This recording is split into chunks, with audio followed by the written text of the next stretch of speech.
Hello my loves, I'm Ellie Frost. Thank you so much for being on my channel, where we are talking about the multi-dimensional approach to rapidly and radically healing and transforming during and after narcissistic abuse. If you've been here for a while, you'll know that means we're talking about your spirituality, your energy, your mental body, emotional body, physical healing, as well as your rapid transformation spiritually, energetically, and in terms of personal development and growth, right? On this video, I want to talk about dealing with the smear campaign, the flying monkeys of the narcissist and the haters they recruit to destroy your reputation, antagonize you, and continue their horrible work. So first of all, what's the smear campaign? If you don't know, then it's the narcissist follows a sequence of events. So a narcissist is actually soul detached, operating with an entity of consciousness.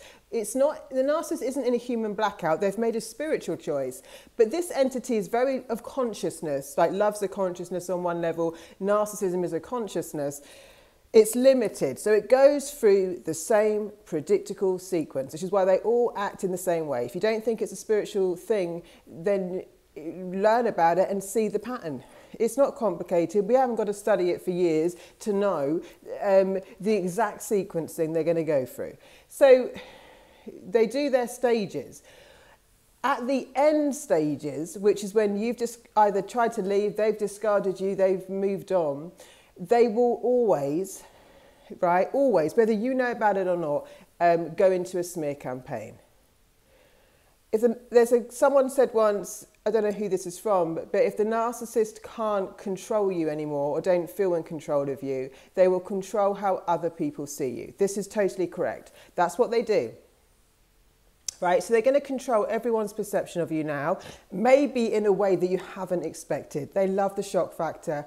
And this happens at the end of the relationship where they've tried everything to love bomb and hoover you back, or they're ready, they've already lined it up to leave you and just treat you like a piece of trash and throw you away like garbage. So at that point, they would have been building up their smear campaign, which is just to ruin your reputation. When a narcissist accuses you of something, it's normally a confession.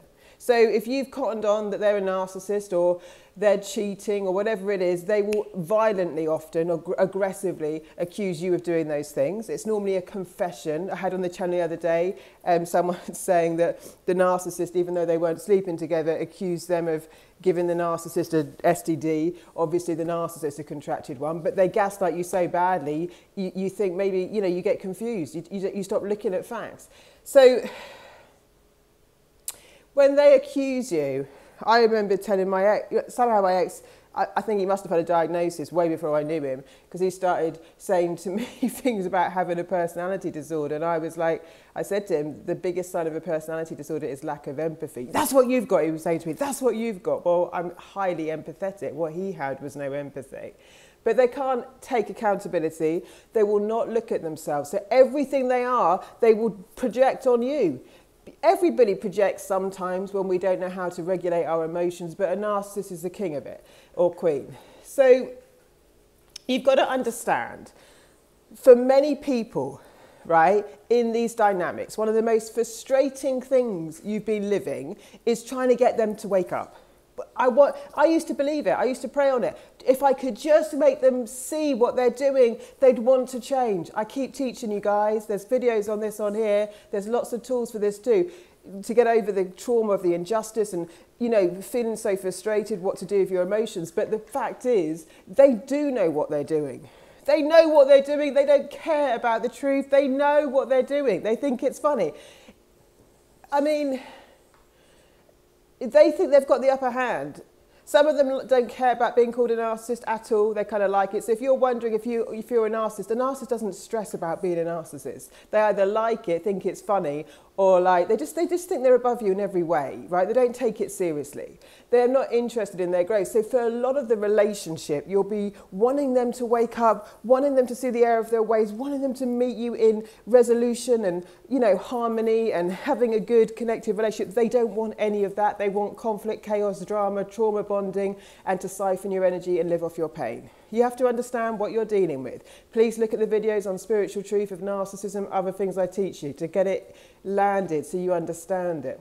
So when they start this smear campaign, which they're probably going to, they know all your triggers, by the way. They're psychic, they work in the psychic field. This entity of consciousness has certain, consciousnesses that it can tap into, and it's a body of consciousness they're tapped into. So they can intuitively know your weaknesses, they do know what hurts you, so they know how to hurt you. That's what they've been doing the whole time. They're master manipulators. They live and feed off your triggers, your pain points, like they know, right?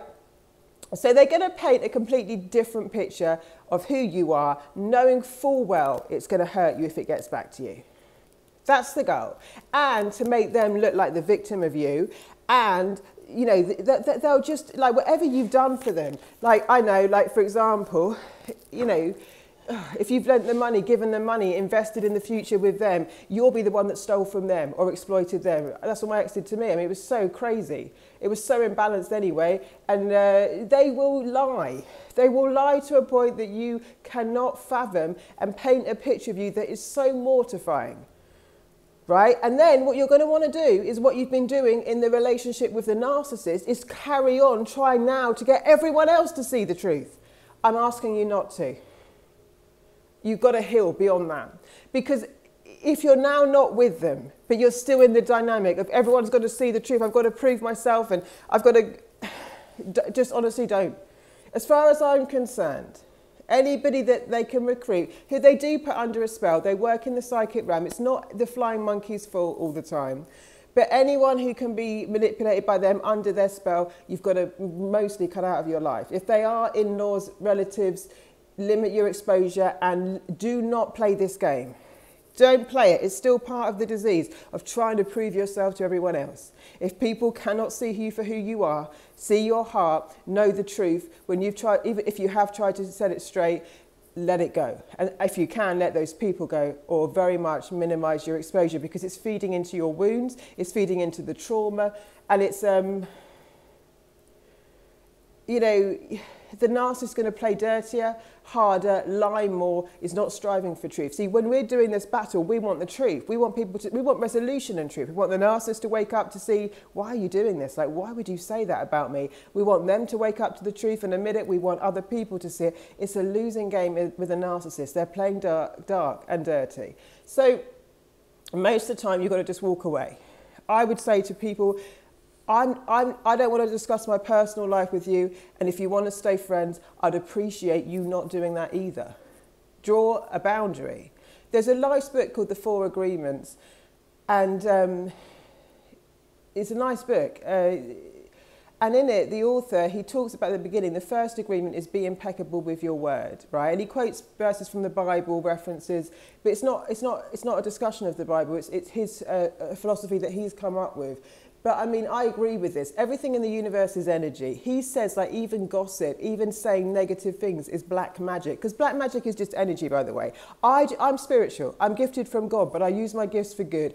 And that's why they're potent, because they come straight from the divine. I would not ever do any black magic. I would never, ever invade someone's privacy by reading someone for a client that it wasn't in integrity to do so for. I never help people intentionally cast black magic or spells. I will not be part of that. I disagree with it really wholeheartedly. Because it's energy attacks at people, right? And when people give you the evil eye, talk negative, send curses to your life, it's black magic, right? It doesn't have to be someone in a witch's hat. This is energy in the universe. It's dark energy. So he talks about that, the things people say. Now, their karma will come back to them if you detach your energy. I've got lots of videos on karma. But the first thing to know is that,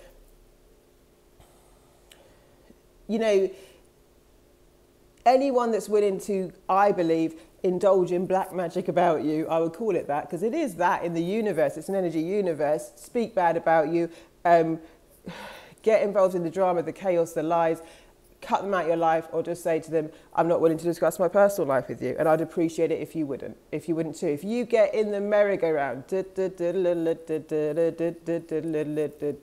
narcissist is gone, left you with a community to fight and carry on their dark work with, where they are now attacking you, you're being bullied, or in any way having to prove yourself, having to fight for the truth, reissuing this. I've got a video on here about the injustice trauma.